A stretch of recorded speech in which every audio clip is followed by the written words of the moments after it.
कपिलास पाददेश टाटा स्टील पक्षर half marathon कार्यक्रम अनुष्ठित हो जाइए। देशर सर्वकनिष्ठ शहीद बाजी राउतों जन्म शतवार्षिक अवसर में प्रकृतिर संरक्षण तथा गजराजों सुरक्षा वार्ता नहीं गणदौड़ अनुष्ठित होता।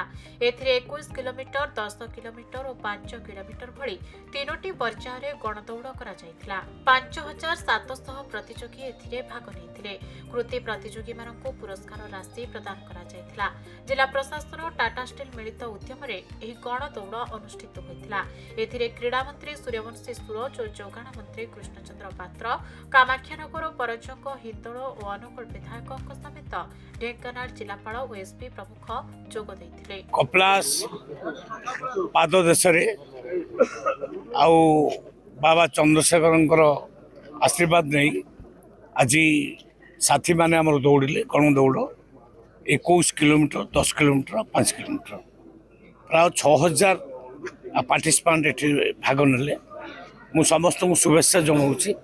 आभली प्रतियोगिता अरेंज करी टाटा स्टील जो उत्साह सृष्टि कर समाज रे तांको मध्य बहुत बहुत शुभेच्छा। विशेषकर आमर माटी बाजीराउतर माटी बाजीराउतर जन्म शतवार्षिकी आम पालन करूँ। से अवसर में ये गणदौड़ विशेष महत्व रखुच्छी। तांकरी उद्देश्य रे दौड़ बोली आम गणना करुँ। एवं आउ गोटे विषय हूँ गजराज रक्षा सुरक्षा कहीं हाथी ढेंकानाल बहुत अच्छा। हाथीर सुरक्षा आमर दायित्व। गजराज सुरक्षा को लेकिन गणदौड़ तेणु ये जो सकाल शीत सकाल समस्त को भाई मान को जो मैंने पार्टिसिपेट कर समस्त को धन्यवाद।